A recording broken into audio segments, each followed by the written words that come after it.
Hello everyone, welcome to learning twist. तो ये है क्लास 9 सीबीएसई ज्योग्राफी का चैप्टर नंबर 4 द क्लाइमेट। ठीक है, इसका पार्ट 1, 2 और 3 चैनल पर जा चुका है, लिंक आपको मिल जाएगा उसका डिस्क्रिप्शन बॉक्स में।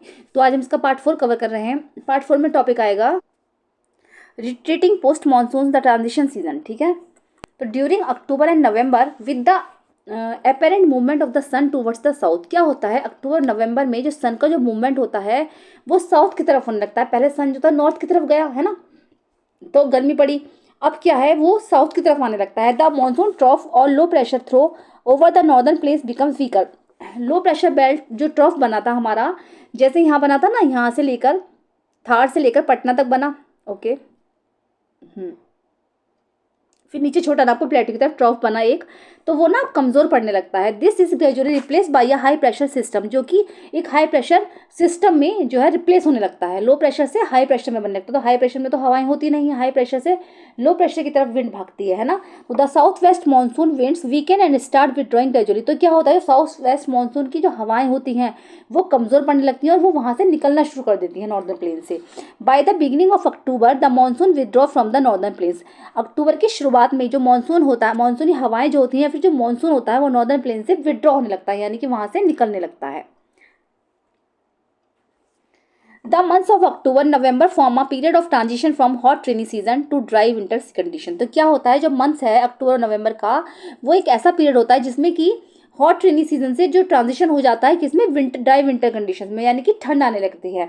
The retreat of the monsoon is marked by the clear skies and rise in the temperature. Temperature जो है हमारा, जो आकाश बिल्कुल साफ होने लगता है क्योंकि ठंड आने लगती है, और जो टेम्परेचर है उसमें भी गिरावट आने लगती है। While day temperatures are high, night क्या होता है, जबकि डे का जो टेम्परेचर होता है वो हाई होता है, लेकिन जो रातें होती हैं वो ठंडी और सुहावनी होने लगती हैं। The land is still moist. धरती जो होती है हमारी, जो लैंड है वो थोड़ी थोड़ी वो भी मॉइस्ट होने लगती है, मतलब उसमें थोड़ा थोड़ा मॉइस्चर आ जाता है। Owing to the conditions of high temperature and humidity, क्योंकि उसमें ना जो हाई टेम्परेचर होने लगता है, ह्यूमिडिटी होने लगती है, इसकी वजह से क्या होता है, जो हमारी जो यह लैंड होती है वो मॉइस्ट होने लगती है। The weather becomes weather oppressive during the day. और सारा जो ये वेदर है पूरे दिन जो है शानदार बना रहता है। This is commonly known as October heat. इसको है कॉमनली अगर बोला जाए तो इसको अक्टूबर हीट के नाम से जाना जाता है। In the second half of October, फिर क्या होता है अक्टूबर के सेकेंड हाफ में, यानी 15 दिन जब अक्टूबर के निकल जाएंगे तो उसके आगे क्या होगा, the mercury begins to fall rapidly in the northern India. Northern India में जो पारा है दोबारा से गिरने लगता है। सॉरी मैं गलत बता गई हूँ, देखो अक्टूबर की शुरुआत में पारा गिरेगा नहीं, पारा बढ़ता है, तो थोड़ी थोड़ी गर्मी होने लगती है, दिन सुहावने होने लगते हैं। देखा भी होगा आपने दिवाली के टाइम पे, है ना। तो इसको अक्टूबर हीट के नाम से जाना जाता है। लेकिन जब आगे बढ़ेंगे 15 दिन के बाद जो होगा, तो क्या होगा, जो मरकरी का जो मरकरी टेम्परेचर है वो दोबारा से गिरने लगेगा in the northern India. Northern India में जो मरकरी टेम्परेचर है वो गिरने लगेगा। The low pressure conditions over north western India get transfer to the bay of Bengal by early November. Early November में क्या होता है, जैसे जैसे नवंबर की शुरुआत होती है तो जो लो प्रेशर कंडीशंस होती हैं और नॉर्थ वेस्टर्न इंडिया में, वो ट्रांसफर होकर कहाँ चले जाते हैं, बे ऑफ बंगाल में। देखो ये है ना इस तरीके से, तो यहाँ पर है अरेबियन सी, उधर है बे ऑफ बंगाल, तो बे ऑफ बंगाल में वो शिफ्ट होने लगती हैं। This shift is associated with the occurrence of the cyclonic depression which originate over the Andaman sea. तो ये क्यों होता है, ये होता है इधर अंडमान एंड निकोबार है, तो यहाँ से चक्रवात निकलते हैं ना, तो यहाँ से तरंगे से जो निकलती हैं, साइक्लोन्स निकलते हैं, तो उसकी वजह से जो है समुद्र से हवाएं टकराती हैं और ठंड की स्थिति पैदा होने लगती है। तो these cyclones generally cross the eastern coast of India. ये जो है ये ईस्टर्न कोस्ट वाला इलाका है, इसको क्रॉस कर जाते हैं इधर की साइड से, ईस्टर्न कोस्ट को क्रॉस कर जाते हैं, and cause heavy wide spread rain, और जो है बारिश लाते हैं, हैवी बारिश लाते हैं। These tropical cyclones are often very destructive. ये जो साइक्लोन्स होते हैं ये बहुत ज़्यादा डिस्ट्रक्टिव होते हैं, मतलब इससे क्या होता है, प्रॉपर्टी को बहुत ज़्यादा, लाइफ और प्रॉपर्टी को बहुत ज़्यादा नुकसान होता है ना। Cyclones are often very destructive. The thickly populated deltas of the Godavari, Krishna and the Kaveri are frequently struck by cyclones. यहाँ पर क्या है, मैंने बताया था ईस्टर्न कोस्ट में जो है गोदावरी, कृष्णा, कावेरी है ना, तो यहाँ पे जब बारिश पड़ती है, हैवी रेनफॉल आता है, तो इसकी वजह से जब ये ओवरफ्लो होने लगती है तो बाढ़ की स्थिति बनने लगती है, जिससे क्या होता है, damage the life and property, life और प्रॉपर्टी को बहुत ज़्यादा नुकसान होता है। Sometimes these cyclones arrive at the coast of Odisha. कभी कभी जो ये साइक्लोन्स होते हैं, जो ये चक्रवात होते हैं ना, ये कभी कभी ओडिशा, वेस्ट बंगाल और बांग्लादेश के समुद्री तट पर भी पहुंच जाते हैं। The bulk of the rainfall of the Coromandel coast is derived from depression and cyclones. ठीक है। ज़्यादा से ज़्यादा जब रेनफॉल होगा, बहुत ज़्यादा बारिश होती है, और कोरामंडल कोस्ट के जो इलाके हैं उसमें भी डिप्रेशंस और साइक्लोन्स की स्थिति बन जाती है। मतलब साइक्लोन्स आते हैं, और साइक्लोन जब समुद्र से टकराते हैं, समुद्र से तरंगे निकलती हैं, जब तरंगे निकल के जाएंगी समुद्री तट पर, तो वहाँ पर वो बारिश की स्थिति पैदा करेंगी, हैवी रेनफॉल होगा, उसके संपर्क में जितने भी इलाके आएंगे वो सारे फ्लड की चपेट में आ जाते हैं। गोदावरी, कृष्णा और कावेरी नदियाँ पड़ती हैं, तो वो सब उसकी फ्लड ईस्टर्न कोस्ट पर पड़ती हैं, वो तो सारे इसकी चपेट में आ जाते हैं, और वहाँ पर जो है जितनी भी जनसंख्या निवास करती है उसकी लाइफ और प्रॉपर्टी को बहुत ज़्यादा नुकसान होता है। ठीक है, चलिए अब ये वाला जो टॉपिक था हमारा सीज़न का, ये खत्म हो चुका है, सीज़न सारे खत्म कर दिए हैं हमने। ठीक है, अब हम यहाँ पर देखेंगे डिस्ट्रीब्यूशन ऑफ रेनफॉल। ओके, चलिए distribution of rainfall. Okay, parts of western coast and northern eastern India receive over about 400 centimetre of rainfall annually.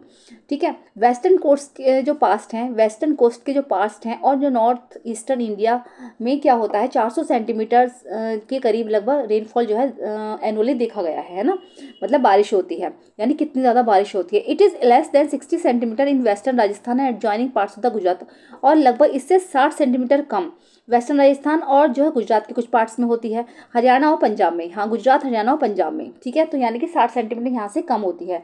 तो rainfall is equally low in the interior of the deacon plateau and east of the Sahyadris. ठीक है, तो deacon plateau और east of the Sahyadris, इसको peninsular plateau को लिखा गया है। डिकन प्लेट्यू और सह्याद्रीज के जो ईस्ट में है, तो वहाँ पे जो है रेनफॉल जो है कम होता चला जाता है। Why do these regions receive low rainfall, तो ऐसा क्यों है, ये जो इलाके हैं यहाँ पर जो है लो रेनफॉल क्यों होता है।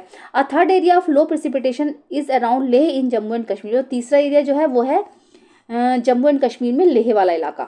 The rest of the country receive moderate rainfall, snowfall is restricted to the Himalayan region, और बाकी जितना भी देश है उसमें क्या होता है मॉडरेट रेनफॉल होता है, मतलब हिसाब से होगा, मॉडरेट होगा, और हिमालयन रीजन में स्नोफॉल होता है। तो owing to the nature of monsoon the annual rainfall is highly variable from the year to year. तो क्या होता है, अगर मानसून के नेचर को देखा जाए तो ये साल दर साल क्या होता है, ईयर टू ईयर जो है वेरिएबल होता है। Variability is high in the regions of low rainfall such as parts of Rajasthan, Gujarat and the leeward side of the western Ghats. तो क्या होता है, जो ये वेरिएबलिटी है ये हाई हो जाती है कहाँ कहाँ पर, राजस्थान, गुजरात और जो वेस्टर्न घाट्स के लीवर्ड साइड है, जो ये वाली है ना, तो ये वाली नहीं, यहाँ तो जो बारिश टकराती है यहाँ पर तो बारिश बहुत होती है, लेकिन इसकी जो शेडो वाली साइड है, ये वाली लीवर्ड साइड बोलते हैं इसको, तो यहाँ पर क्या होता है, यहाँ पर जो है मॉडरेट रेनफॉल देखा गया है, मतलब हल्की हल्की छिटकी बूंदाबांदी होगी, लेकिन बारिश मेन इधर ज़्यादा होगी। ठीक है, तो as such while areas of high rainfall are liable to the be affected by floods, areas of low rainfall are drought prone. तो इसमें क्या होता है, जो इलाके इसके संपर्क में आते हैं तो उसमें कुछ तो जो है वो जो है बाढ़ की जो स्थिति बन जाती है वहाँ पर, और कुछ एरियाज में जो है सूखे की स्थिति भी बन जाती है। चलिए नेक्स्ट टॉपिक आएगा, monsoon is the unifying bond. You have already known the way of Himalayas protect the subcontinent from extremely cold winds from central Asia. मैंने ये बात कई बार बताई है कि सेंट्रल एशिया की तरफ से जो हवाएं आती हैं, हमारे ठंडी ठंडी एक्सट्रीमली कोल्ड हवाएं आती हैं ना, तो वो हमें उससे हमें हिमालयस बचाते हैं। अगर हमारे हिमालय से नहीं होते तो हमारा देश जो नॉर्दर्न प्लेन होता ही नहीं। ठीक है, तो ये आप बात अच्छी तरीके से जानते हो कि हमें ना हिमालयस बचाते हैं। तो this enables northern India to have uniformly higher temperatures compare to the other areas on the same latitude.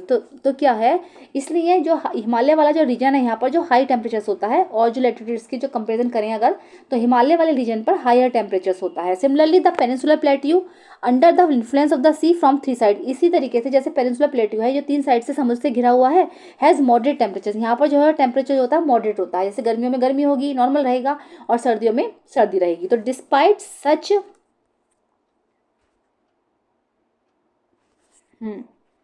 Okay, इसको मैं दिखा दूंगी अब बारिश के बारे में, कहाँ कब बारिश ज़्यादा होती है। देखो ये न्यूज़पेपर कटेंगे, आप लोग देख लेना। ठीक है, moderating influences, there are great variation in the temperature conditions. तो इसीलिए क्या है, जो टेम्परेचर कंडीशंस होती है उसमें ग्रेट वेरिएशन देखा गया है, बहुत ज़्यादा वेरिएशन देखने को मिलता है। Nevertheless the unifying influences of the monsoon on the Indian subcontinent is quite predictable. ठीक है, तो जो इंडियन सबकॉन्टिनेंट में मानसून का वो है उसको आसानी से देखा जा सकता है। The seasonal alternation of the wind system and the associated weather condition provide a rhythmic cycle of season. जो seasonal alternation of the wind होता है, जो सीजनल अल्टरनेशन दिखाया गया है हवाओं का, है ना, जो सिस्टम है विंड सिस्टम और जो वेदर कंडीशंस हैं, इसका जो है एक रिदमिक साइकिल है सीजन के साथ, मतलब इसीलिए तो ये सीजन चलते हैं, सब कुछ हिसाब से बनाया हुआ है। तो even the uncertainties of the rain and uneven distribution are very much typical of the monsoon. बल्कि क्या है, जो मानसून होता है उसकी अनसर्टेनिटीज बरकरार है, मतलब उसको कोई पक्का पता नहीं कब आएगा कब नहीं आएगा। The Indian landscape, it's animal and plant life, its entire agriculture calendar and the life of the people including their festivities revolve around the this phenomenon। तो क्या है, देखो सब कुछ मानसून के ऊपर तो डिपेंड है ना, सब कुछ। जैसे इंडिया के जो हमारा लैंडस्केप है जिस पर हम रहते हैं, तो वहाँ के जो एनिमल्स हैं या फिर यहाँ की प्लांट लाइफ हो गई या यहाँ के जो एग्रीकल्चर कैलेंडर हो गया, जो कृषि होती है हमारी, या and the life of the people, और यहाँ के लोगों की जो व्यवसाय है, जो यहाँ की लाइफ है, इंक्लूडिंग देयर फेस्टिविटीज, चाहे यहाँ के फेस्टिवल्स क्यों ना हो, ये सब कुछ ये एक फेनोमेनन है जो कि सब कुछ एक मानसून के इर्द गिर्द घूमते हैं, कि अगर मानसून नहीं होगा तो सब कुछ बेकार हो जाएगा। जितने भी त्योहार हैं सारे मानसून के इर्द गिर्द घूमते हैं, किसी कहते हैं ना मानसून आने से खुशी मनाते हैं लोग कि मानसून आ गया। बहुत सारी फसलें भी मानसून के आने से जो है महकती हैं, खिलती हैं, है ना, कृषि बहुत अच्छी होती है। Year after year people of India from north to south and from east to west eagerly awaited the arrival of the monsoon, है ना। साल दर साल क्या होता है, हर साल क्या होता है, इंडिया के जो लोग होते हैं, है ना, चाहे वो नॉर्थ से साउथ की तरफ के हों, चाहे वो ईस्ट से वेस्ट की तरफ हो, वो मानसून का बेसब्री से इंतजार करते हैं कि भाई जल्दी से मानसून आए और हमारा सारे काम सिद्ध हों, है ना। मानसून का वो लोग बेसब्री से इंतजार करते हैं। तो this monsoon winds bind the whole country by providing water to set the agriculture activities in the motion. ये सारी मानसून विंड्स होती हैं, ये हमारे देश को, चाहे वो एग्रीकल्चर हो इसका, चाहे भी और भी कोई एक्टिविटीज़ हो, उसको पूरी तरीके से बांधे रहती हैं। The river valleys which carry this water also unite as a single river valley unit. चाहे वो नदियाँ हों, बहुत सारी जो नदियाँ हों, वो सारी मिलजुल कर एक सिंगल रिवर वैली यूनिट बनाती हैं। किसकी वजह से, मानसून की वजह से तो बनाती है। मानसून होगा तभी तो नदियों में पानी भी होगा, मतलब जो सारे नेचुरल जो चीज़ें हैं वो सब कुछ अच्छी तरीके से चलती रहेंगी, ये साइकिल बहुत अच्छी तरीके से चलता रहेगा और मानसून होगा तो, है ना।